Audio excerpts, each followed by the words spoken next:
taking shots at the enemy. I'm gonna make it to the top, leave a legacy.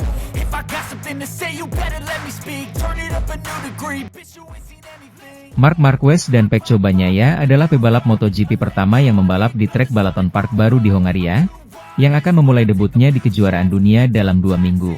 Mereka melakukannya saat uji coba privat Ducati dengan Panigale V4S Pro.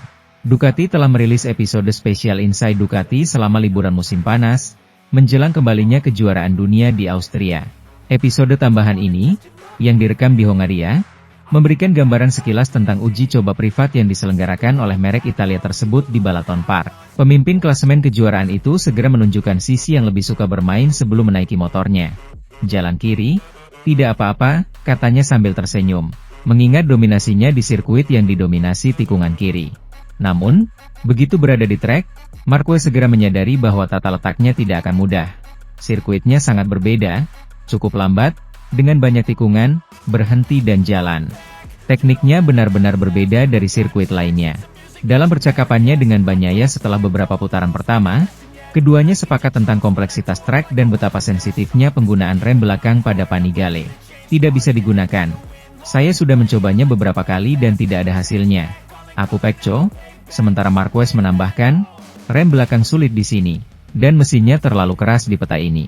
Pembalap Spanyol itu juga mencatat bahwa ia kesulitan memahami rem mesin Panigale dan ia mengalami sensasi yang mirip dengan kecelakaan sebelumnya. Sulit untuk memahami alasannya, karena saya tidak bisa menggunakan rem belakang. Di sisi lain, menyoroti potensi Panigale V4S Pro.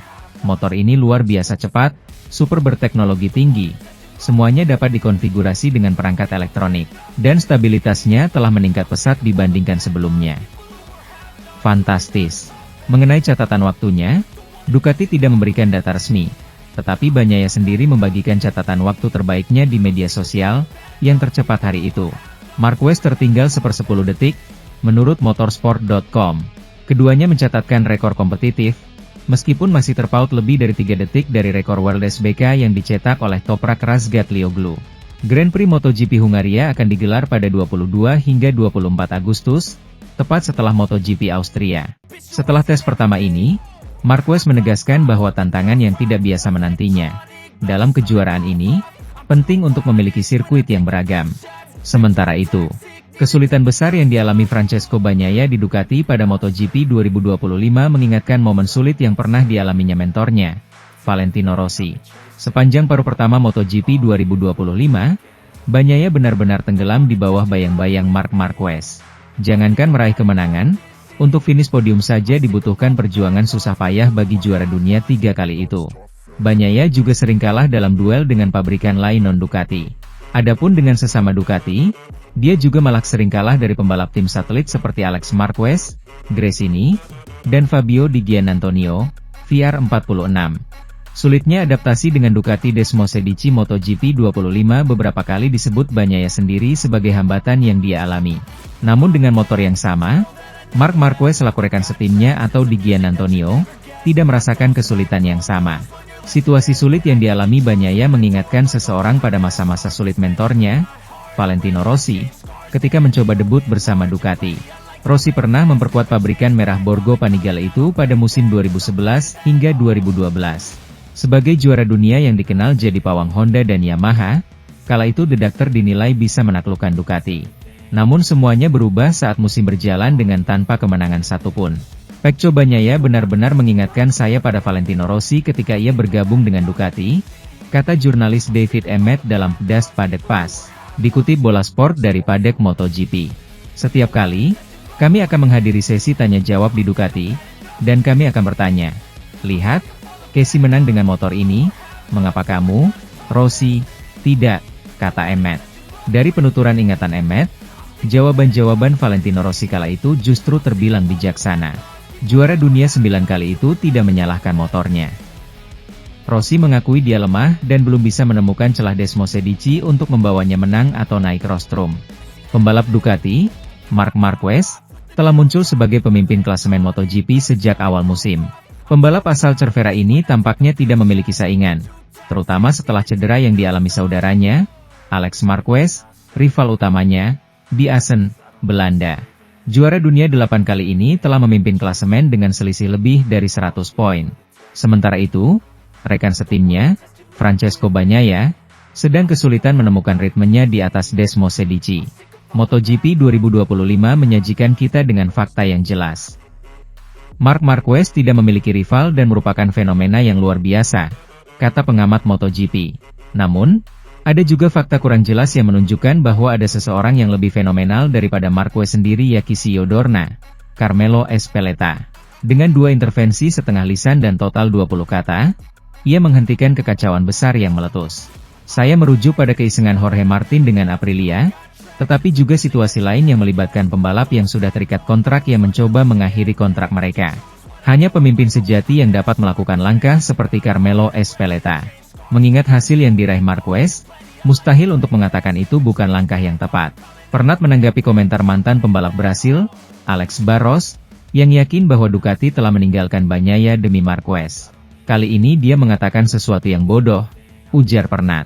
Mengatakan bahwa gigi dalinya merekrut Marc Marquez, membuat pilihan yang merugikan Bagnaia adalah satu hal, mengatakan bahwa mereka tidak mempertimbangkannya adalah hal lain.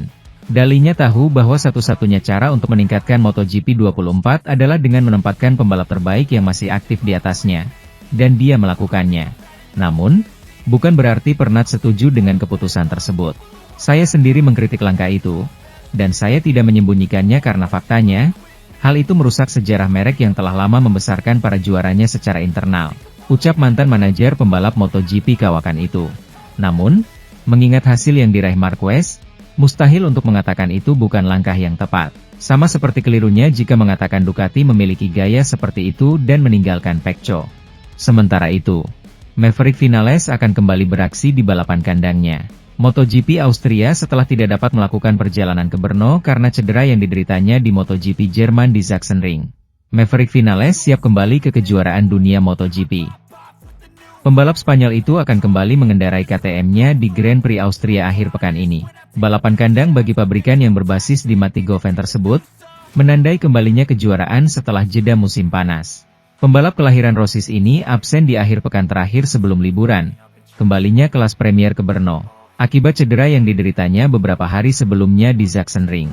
Pembalap asal Katalan tersebut mengalami kecelakaan hebat di awal Q2 MotoGP Jerman dan membutuhkan operasi hanya 24 jam kemudian, pada hari Minggu, karena patah tulang bahu kiri. Oleh karena itu, Pol Espargaro harus menggantikannya dengan motor Tech 3-nya di Grand Prix Republik Ceko. Namun kini, segalanya telah siap bagi pembalap asli Girona itu untuk melanjutkan apa yang telah ditinggalkannya. Dalam kampanye pertama bersama perusahaan Austria yang bersikap sangat positif baginya. Setelah beradaptasi dengan baik dengan RC16 dan membawanya ke jalur yang belum pernah dijelajahi oleh pembalap KTM lainnya. Sebuah proses yang membuahkan hasil pertama dan bahkan membawanya untuk bertarung langsung dengan referensi merek tersebut, Pedro Acosta, atau finish kedua di Qatar. Meskipun di sana ia akhirnya dihukum karena tidak mematuhi aturan tekanan ban minimum dan kehilangan hasil. Dalam siaran pers menjelang putaran Tech 3 Red Bull Ring, Vinales sendiri menjelaskan bagaimana pemulihannya berjalan, yang belum membuatnya kembali mengendarai motor untuk latihan. Jadi ia harus meluangkan waktu untuk kembali ke Austria setelah absen di Grand Prix MotoGP untuk pertama kalinya karena cedera. Cedera di Sachsenring memang disayangkan, tetapi kami telah bekerja keras dengan semua orang di sekitar saya agar bisa pergi ke Austria. Hanya sebulan setelah kecelakaan di Jerman, Maverick memulai. Akhir pekan depan, kejuaraan dunia MotoGP kembali setelah liburan dengan MotoGP Austria, di mana Pecco Bagnaia telah meraih 3 kemenangan beruntun dan Marc Marquez belum pernah menang. Mari kita simak sejarah singkat Red Bull Ring. Edisi perdana Grand Prix sepeda motor Austria digelar di sirkuit Salzburgring pada tahun 1971. Dengan pemenang pertama tahun itu adalah legenda Angel Nieto, 125cc, dan Giacomo Agostini, 500cc. Balapan digelar di sirkuit dekat kota Salzburg tersebut hingga tahun 1994. 2 tahun kemudian, pada tahun 1996, Aring, pendahulu sirkuit saat ini, mengambil alih. Dengan kemenangan bagi pembalap Jerman Ralf Waldmann, 250cc, dan pembalap Spanyol Alex Criville di kelas utama. Lintasan tersebut telah direnovasi oleh arsitek Herman Tilke untuk memperpendek dan memodernisasi tata letak Oostenrijkring lama. Tetapi setelah 2 edisi, Grand Prix menghilang dari kalender. Hampir 20 tahun kemudian, pada tahun 2016, Austria kembali meraih posisinya di MotoGP dengan Red Bull Ring yang telah direnovasi dan dimodernisasi. Dengan panjang 4,318 km, salah satu lintasan lurus terpendek di kalender, 626 meter, dan hanya 10 tikungan, 7 diantaranya di sebelah kanan, yang bersama-sama dengan lereng besar yang ditawarkan oleh tanah tempatnya berada, menjadikan Red Bull Ring salah satu lintasan paling istimewa dalam kejuaraan tersebut. Fasilitas ini, salah satu yang paling modern dan terawat di dunia, kini dimiliki oleh merek minuman energi Austria. Tak heran jika wilayah tempat sirkuit ini berada, Styria, tempat kelahiran pendiri kekaisaran, Dietrich Mateschitz, yang wafat pada tahun 2022, juga menjadi lokasinya. Dengan demikian, era modern MotoGP Austria dimulai di Red Bull Ring pada tahun 2016. Dan hal itu terjadi dengan penuh gaya dengan kemenangan pertama dan satu-satunya dalam seluruh karir MotoGP-nya bagi pembalap Italia Andrea Iannone, yang mengalahkan rekan setimnya Andrea Dovizioso melawan segala rintangan di pabrikan Ducatinya. Pembalap penguji Yamaha itu mengambil alih pada tahun 2017, mengembalikan posisi menyalip Marc Marquez di tikungan terakhir, di mana pembalap Spanyol itu telah memimpin. Jika pertempuran itu berkesan, terlebih lagi pertempuran tahun 2018, di mana Jorge Lorenzo bergabung dengannya, di Ducati, untuk mengalahkan Marc dan Dovi hingga garis finish. Sementara itu, pembalap MotoGP asal Prancis, Johann Zarco membahas peluang dirinya bergeser ke tim pabrikan Honda. Zarco menunjukkan performa yang cukup solid hingga balapan ke-12 kemarin. Satu kemenangan sudah dipetik olehnya, yakni pada seri Prancis yang penuh drama. Hasil solid tersebut langsung membuat pria berusia 35 tahun itu menjadi andalan Honda. Dia kini mengumpulkan poin terbanyak ketimbang pembalap Honda lain. Performa menjanjikan ini tak pelak membuat Zarco masuk bursa transfer tim pabrikan Honda. Masih berhasrat untuk menyandang status sebagai pembalap utama, dia pun tak menolak andai dirinya memang diminati oleh HRC. Bagi saya pribadi, penting rasanya untuk menjadi pembalap nomor 1, bebernya. Jadi, pilihan paling logisnya memang bergeser ke HRC. Namun, kondisi bisa berubah kapan saja di Honda, sambung Zarco. Mengesampingkan soal gabung tim pabrikan, Zarco tentu masih mengutamakan timnya saat ini, LCR. Apalagi lingkungan di tim asal Monaco tersebut sangat membuatnya nyaman. Saking nyamannya, Zarco merasa ingin memboyong seluruh timnya andai harus pindah haluan. Pilihan idealnya adalah bertahan bersama LCR, ujar Zarco. Apa yang kami bangun sangatlah bagus. Saya juga harus mempertahankan keseluruhan tim saya. Karena hal itu akan memberikan tambahan waktu dalam fase pengembangan. Di sisi lain, hubungan dengan Lucio Cecchinello juga sangat menarik, tambahnya. Solidnya performa Honda tidak hanya terlihat di pentas MotoGP 2025 saja. Tampil pada Suzuka 8 Hours, akhir pekan lalu, Zarco duduki posisi teratas. Dia menjuarai ajang balapan motor endurance tersebut bersama tandemnya, Takumi Takahashi. Selanjutnya, Zarco akan melanjutkan petualangannya di MotoGP, 15 hingga 17 Agustus mendatang. Meskipun memiliki keunggulan besar di klasemen kejuaraan dunia MotoGP, Marc Marquez menyangkal kemungkinan bermain dengan para rivalnya dan memutuskan di mana dan kapan akan memenangkan gelar MotoGP 2025. Marc Marquez tiba di jeda musim panas setelah meraih 5 kemenangan ganda berturut-turut, memenangi sprint dan balapan hari Minggu di Aragon, Mugello, Assen, Sachsenring dan Brno, dan melesat ke puncak klasemen dengan 381 poin, 120 poin lebih banyak dari pembalap posisi kedua Alex Marquez. Hingga saat ini, pebalap Ducati ini telah memenangkan 8 dari 12 balapan Grand Prix yang telah digelar, dan dalam 11 sprint, hanya kemenangan di Silverstone yang belum diraihnya. Ini berarti ia meraih 66,6% kemenangannya di hari Minggu dan 91,6% di hari Sabtu, dengan 79,1% kemenangan yang impresif dalam 24 kali bendera finish diturunkan tahun ini. Tidak ada pembalap lain di grid yang memenangkan lebih dari satu balapan Grand Prix musim ini.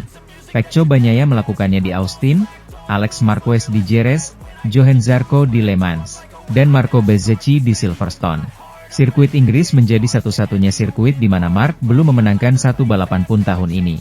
Selain 8 poin penuh 37 poin, di Prancis, meskipun tidak menang, ia adalah pembalap dengan poin terbanyak, hanya di Austin, Jerez, dan Inggris Raya ia dilampaui.